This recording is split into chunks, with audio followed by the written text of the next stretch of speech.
और हरियाणा के कैबिनेट मंत्री कंवरपाल गुर्जर हमारे बीच जुड़ गए हैं, सीधा लाइव हमारे साथ जुड़ रहे हैं। गुर्जर साहब, बहुत स्वागत आपका जी दिल्ली एनसीआर हरियाणा पर। जी धन्यवाद। कंवरपाल साहब, क्योंकि हम बात भी निकाय चुनाव की कर रहे थे, सबसे पहले आपसे निकाय चुनाव के बारे में ही बात कर लेते हैं, क्योंकि तारीखों का ऐलान हो चुका है और लगातार बीजेपी ये दावा कर रही है कि इस बार तो हम ही ये चुनाव जीतने वाले हैं और जाहिर तौर पर सेमीफाइनल है ये आने वाले विधानसभा चुनाव का। कैसे देखते हैं बीजेपी की तैयारियों को, कितने आश्वस्त हैं जीत को लेकर? नहीं, देखिए, पिछली बार भी हम ही जीतते थे और इस बार भी हम ही जीतेंगे और हमारी तैयारी बिल्कुल पुख्ता है। और जहां जहां भी चुनाव है हम मिले हैं, अपने कार्यकर्ताओं से मिले हैं, उनके सामने हमने बात भी रखी है और कार्यकर्ता सभी सक्रिय हैं और जो कारगुजारी सरकार की है वो जनता के सामने रख रहे हैं और जनता खुश है हमारे से। जिस प्रकार का काम सरकार ने किया है तो लोगों में खुशी है इस बात की, अच्छा है माहौल।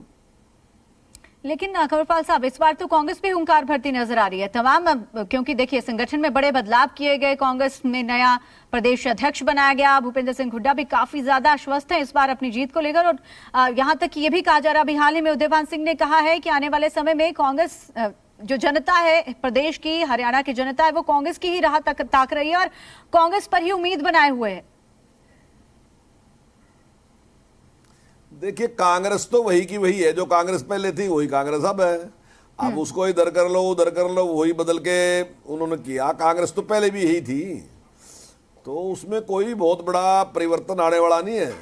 मैं नहीं समझता कि कोई बहुत बड़ा परिवर्तन आएगा। और कांग्रेस ने अपने शासनकाल में जिस प्रकार का व्यवहार जनता के साथ किया, मतलब हर जगह जिस प्रकार का भेदभाव, चाहे रोजगार देने का मामला था और चाहे विकास का मामला था, उसमें सब जगह उन्होंने जिस प्रकार का भेदभाव किया, तो अभी तक हरियाणा की जनता उसको भूली नहीं है बिल्कुल भी। और उन्हें इस बात का विश्वास है, जिस प्रकार से वर्तमान सरकार ने मतलब कहीं भी ना ही तो विकास में भेदभाव किया, ना ही रोजगार में भेदभाव किया, हर चीज को मेरिट के हिसाब से जिस प्रकार से किया, तो आज हरियाणा की जनता उससे खुश है। ठीक है कंवरपाल साहब, देखिए हमेशा बीजेपी को ये कहते हुए सुना गया है कि कांग्रेस में गुटबाजी है और अगर कांग्रेस की हार होती है या कांग्रेस की हार होगी तो उसके लिए कोई और नहीं, कोई और दल नहीं, बल्कि कांग्रेस के ही नेता, कांग्रेस के ही कार्यकर्ता जिम्मेदार है, क्योंकि उनमें आपस में ही नहीं बनती।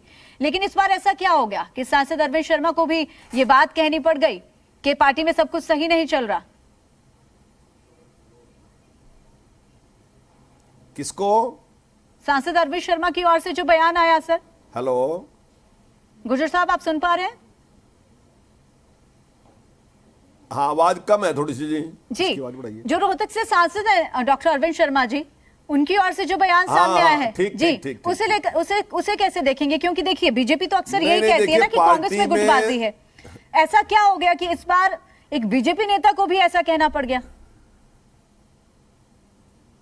नहीं, देखिए, एक सांसद ने कुछ कहा है, मैं मानता हूं बात आपकी, लेकिन पार्टी में कोई गुटबाजी नहीं है, कोई समस्या नहीं है। हो सकता है कई बार मुझे लगता है थोड़ा मेरे अनुकूल बात नहीं हुई तो मुझे लगता है कि थोड़ा ठीक नहीं है, लेकिन पार्टी में इस प्रकार की ना ही पहले थी कोई भी और ना ही आज है। पार्टी में पार्टी एक मुश्त है और हमेशा से ही पार्टी एक मुश्त ही रही और एक मुश्त होकर ही पार्टी ने चुनाव लड़ा और अब की बार का चुनाव भी इसी प्रकार से लड़ेंगे।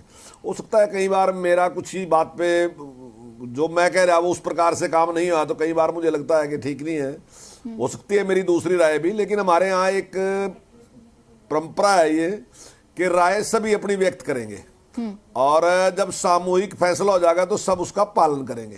तो हम ऐसा ही करते हैं और कोई पहली बार नहीं है, शुरू से ऐसे ही करते हैं, राय सब देते हैं और इस बात की स्वतंत्रता है पार्टी में। ये स्वतंत्रता बीजेपी में ही है कि सब बैठ के अपनी राय दे सकते हैं, भले ही हम अध्यक्ष की राय के बिल्कुल उल्ट भी हों तब भी अपनी राय दे सकते हैं। लेकिन जब सामूहिक फैसला होता है तो फिर सारे के सारे उस पर ही करते हैं, चाहे वो किसी की भी राय हो। तो हम उस पर ही काम करते हैं और आज तक करते आ रहे हैं उस पर। ठीक है, लेकिन ये तो बात आप मानते हैं ना कि सांसद अरविंद शर्मा के ये बयान देने के बाद, ये इतनी बड़ी बात कह देने के बाद जाहिर तौर पर कहीं ना कहीं बीजेपी के लिए एक चुनौती जरूर खड़ी हो गई है, क्योंकि अक्सर बीजेपी दूसरे दलों पर ऐसे आरोप लगाती आई है। सर, आप भी भली भांति जानते हैं कि कांग्रेस में गुटबाजी है, हालांकि कांग्रेस के नेता भी यही स्पष्ट करते हुए नजर आए कि ठीक है, हर किसी को अपनी बात रखने का अधिकार है। खैर, अब अगर यहाँ पर हम बात कर ले आम आदमी पार्टी के प्रभारी सुशील गुप्ता की, तो उनकी ओर से ये कहा गया है कि आखिर कोई तो है बीजेपी में जिसने सच बोला, जो कि आगे आकर कुछ सच कहने की हिम्मत रखता है। नहीं, बीजेपी में सारे सच ही बोलते हैं, बीजेपी में ऐसा कुछ नहीं। और बीजेपी में जितनी स्वतंत्रता है कार्यकर्ता को अपनी बात रखने की, वो किसी पार्टी में नहीं है। आप अगर कांग्रेस में देखोगे तो मान लीजिए हुड्डा साहब के साथ जो लोग हैं, तो निश्चित तौर से जो हुड्डा साहब के पास जाएंगे वो शैलजा जी के पास नहीं जाएंगे, और जो शैलजा जी के पास जाएंगे वो दूसरे के पास, सुरजेवाला के पास नहीं जाएंगे। जो सुरजेवाला के पास जाएंगे तो वो किरण चौधरी के पास नहीं जाएंगे। तो वहां पार्टी के अंदर ही कई पार्टियां हैं। हमारे यहाँ ऐसा कुछ नहीं है। हमारे यहाँ सामूहिक रूप से सब लोग बैठ के विचार करते हैं और सब लोगों को स्वतंत्रता है अपनी बात कहने की, और सबकी बात करने के बाद जो फैसला करते हैं सामूहिक फैसला होता है, उसके बाद कोई उस पर नहीं करता। हो सकता है एमपी साहब की कोई कंप्लेंट रही होगी, उन्होंने किसी संदर्भ में कहा होगा, तो मैं समझता हूँ कि अगली बार आप ही उनका इंटरव्यू ले लियो कि किस संदर्भ में जो कहा, वो किस क्यों कहा, तो वो क्लियर कर देंगे। मैं नहीं समझता कि पर इस प्रकार की बात पार्टी में कहीं भी है, और पूरा इतनी बड़ी पार्टी है, वहां कहीं भी इस प्रकार की कोई बात सामने नहीं आ रही। ठीक है गुर्जर साहब, एक बार सेमीफाइनल चुनाव की बात कर लेते हैं, यानी कि निकाय चुनाव की ही बात कर लेते हैं। जाहिर तौर पर आप पूरी तरह से आश्वस्त हैं, क्योंकि आपकी सरकार है इस वक्त सत्ता में, बीजेपी की सरकार है सत्ता में, और ऐसे में आप लोग जाहिर तौर पर जो अब तक आप लोगों ने परियोजनाएं चलाई हैं, जो विकार्य किए हैं, उनके आधार पर ही कहीं ना कहीं ये वोट जीतने, ये चुनाव जीतने के लिए आश्वस्त नजर आ रहे हैं। लेकिन एक बार मैं चाहूंगी कि आप उन उपलब्धियों पर भी एक बार नजर डालिएगा और थोड़ा सा संक्षेप में बताने की कोशिश कीजिएगा कि आखिर क्यों हरियाणा की जनता आपको स्वीकार करेगी इस बार निकाय चुनाव में भी सेमीफाइनल जो है वो आपके हिस्से में जाने वाला है, ताकि आप आगे आने वाले विधानसभा चुनाव की भी एक बेहतर रूपरेखा तैयार कर पाए। देखिए, अभी आपने जो आम आदमी की बात की, आम आदमी पार्टी की बात की, तो उनके पास कोई योजना नहीं है सुधार की। वो कहते हैं फ्री देंगे, फ्री देंगे, फ्री देंगे। हम कहते हैं कि हम सिस्टम को सुधारेंगे। अब जैसे हमने सिस्टम को सुधारा, हमने कहा कि भाई 24 घंटे बिजली की बात हमारे से पहले जो सरकार थी उसने कितनी बार की, लेकिन दे नहीं सकी। जब हमारी सरकार आई तो हमने 24 घंटे बिजली देनी शुरू करी, और हमने बिजली के रेट कम करे, 40% रेट कम करे हमने, और उसके बावजूद भी हमारा जो निगम है 650 करोड़ रुपए के प्रॉफिट में है। तो ये हमने सुधार किया ना। और जब पूर्व की सरकार थी वो महंगे रेट पे बिजली दे रही थी, 24 घंटे दे नहीं रही थी, लेकिन 27,000 करोड़ के घाटे में चल रही थी। तो ये स्पष्ट है कि बड़ा डिफरेंस है। आम आदमी समझता है अगर ये घाटा है तो वो भी जनता का है, अगर प्रॉफिट है तो वो भी जनता का है। जैसे किसान की बात है, अब ये बड़े नारे देते हैं कि भाई किसान का कर्ज माफ कर देंगे, ये कर देंगे, लेकिन किया आज तक कुछ नहीं किसी ने। लेकिन हमारी सरकार ने एक योजना दी कि एक मुश्त भरपाई, अगर आपने पैसा लिया 10 साल पहले आपने लिया, तो आप एक बार में जो मूलधन लिया मूलधन वापस दे दो, हम आपसे कोई ब्याज नहीं लेंगे, कोई पेनल्टी नहीं लेंगे। और हरियाणा के बहुत बड़ी संख्या में ऐसे किसान हैं, हजारों लाखों किसान ऐसे हैं जिन्होंने वो पैसा वापस किया, और जिसकी वजह से किसान के 1,000 करोड़ से भी ज्यादा माफ हुए। तो ये सुधार है। हमारे बैंक भी सुरक्षित रहे, हमारे बैंक भी बचे रह गए, और किसान को भी बड़ी संख्या में उसका लाभ हो गया। ऐसे ही चाहे नौकरी की बात थी, हमने मेरिट पे किया नौकरी को। अब पहले क्या था कि नौकरी के लिए पीछे पीछे घूमते रहो, जिसकी सिफारिश है उसको मिलेगा, जिसके पास पैसा है उसको मिलेगा। आज आपके सामने है, सारा कुछ नौकरी मेरिट पे मिल रही। आज विकास मेरिट पे रहा। अब हमने कॉलेज खोल ले, तो हमने कहा कि 20 किलोमीटर से दूर कोई बेटी नहीं जाएगी, हमने कर दिया। तो हमने किसी के पक्षपात नहीं किया। हमने अभी संस्कृति मॉडल स्कूल खोले, हमने कहा जितने एजुकेशन ब्लॉक है सारों में खुलेंगे। उसमें ये नहीं कि जहां बीजेपी है वहां खुलेगा, जहां कांग्रेस है वहां नहीं खुलेगा, या लोकदल है वहां नहीं खुलेगा, कहीं भी किसी भी पार्टी का होगा। हम हरियाणा के हर एजुकेशन ब्लॉक में एक संस्कृति मॉडल स्कूल खोल के देंगे। तो ये सारी जो निष्पक्षता है ना, जिस प्रकार से सरकार ने काम किया, ये अपने आप में लोगों के सामने एक उदाहरण है कि सरकार किसी के साथ भी कोई डेवलपमेंट में कोई भेदभाव नहीं है, रोजगार में कोई भेदभाव नहीं है। और आप देख रहे हैं कि जहां व्यक्ति की बात है, अब पहले टाइम में क्या होता था, अगर वो कोई सरकार के खिलाफ बोलता था तो कितना आप देखते थे मुकदमे और फलाना ढिगड़ा होता था।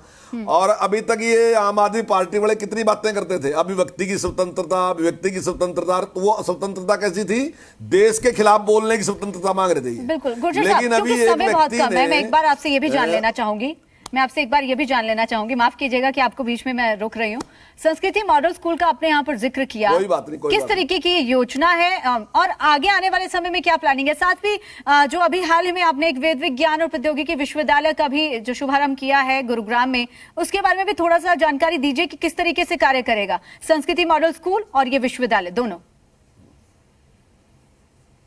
देखिए, संस्कृति मॉडल स्कूल में जिस प्रकार की एजुकेशन दी जा रही है, बहुत लोकप्रिय थे, हमारे से पहले ही 22 खुले थे, लेकिन अभी हमने 116 और खोल दिए। अब 138 जो हैं वो काम कर रहे हैं, 138 संस्कृति मॉडल स्कूल काम कर रहे हैं, और वो लगभग क्या मतलब हर एजुकेशन ब्लॉक में एक है, कुछ एजुकेशन ब्लॉक ऐसे हैं जहां एक से भी ज्यादा है। और उनकी लोकप्रियता मैं समझता हूँ, आपको पूरी इसकी जानकारी होगी कि लोगों में बहुत ही लोकप्रिय हैं, और मतलब एडमिशन के लिए बड़ी सिफारिशें भी हैं, लाइन लग रही है उसमें, तो बहुत अच्छा है। सीबीएसई से हमने एफिलेटेड उसको किया, उसका भी एक फर्क है कि वो पसंद कर रहे हैं, तो ये सारा कुछ हमने उसमें करके दिया है, तो उससे बड़ा लाभ हो रहा है। और हमारे एडमिशन भी बढ़े, पिछली बार हमारे 3.5 लाख एडमिशन भी बढ़े, और 50,000 एडमिशन तो हमारे इन स्कूलों में बढ़े, तो उसमें काफी लाभ हो रहा है। और जो आपने वैदिक विश्वविद्यालय की बात की, तो उसमें जहां और ज्ञान और विज्ञान की सारी पढ़ाई कराई जाएगी, वहीं वेदों के ऊपर भी अध्ययन उसमें कराया जाएगा। और हमारे वेद जो हैं उनमें बड़ा विज्ञान भी है, दूसरे देश के लोग भी उससे लाभ उठा रहे, लेकिन एक गुलामी का दौर आने की वजह से हमारा अपना जो आत्मविश्वास था, वो हमारा आत्मविश्वास समाप्त हुआ, और हमने शायद अपनी चीजों पे विश्वास करना कम कर दिया। तो उसके बारे में आज देश जो है वो एक तरक्की की दौड़ में है। दुनिया में जो अच्छे देश हैं जिनके मुकाबले में हम आज आगे बढ़ रहे हैं, तो आज हम उसकी जो हमारी पुरानी ऋषियों की जो परंपरा है, आप देख रहे हैं कि जितने भी नए आविष्कार हुए, चाहे वो एलोपैथी में या कहीं में भी जो भी आविष्कार हुए, तो आविष्कार तो अच्छे हैं, उनको जनता को उसका लाभ हुआ, लेकिन उनके साइड इफेक्ट भी है रहे। लेकिन हमारे यहाँ जो ऋषि मुनियों ने किया, उसके साइड इफेक्ट ना के बराबर हैं। तो हमें उस पर भी रिसर्च करनी चाहिए, उसको भी देखना चाहिए कि हमारे महापुरुषों ने क्या किया, तो उसकी खोज वहां होगी और उसकी जानकारी हम जनता को देंगे, और वैज्ञानिक जानकारी देंगे, क्योंकि आज जो युग है वो विज्ञान का युग है। आप ऐसे नहीं किसी को बता सकते। और हम भी यही उम्मीद करेंगे कि आने वाले समय में जो हरियाणा है वो शिक्षा के क्षेत्र में खूब फले फूले, खूब आगे बढ़े, और यहाँ के जो युवा हैं, यहाँ के जो बच्चे हैं, उनका भविष्य और भी उज्जवल हो हर क्षेत्र में। बहुत शुक्रिया आपका समय निकालने के लिए, और जी दिल्ली एनसीआर हरियाणा के साथ ये खास बातचीत करने के लिए, हर मुद्दे पर बेबाकी के साथ अपना जवाब रखने के लिए। सब बहुत शुक्रिया, बहुत धन्यवाद आपका।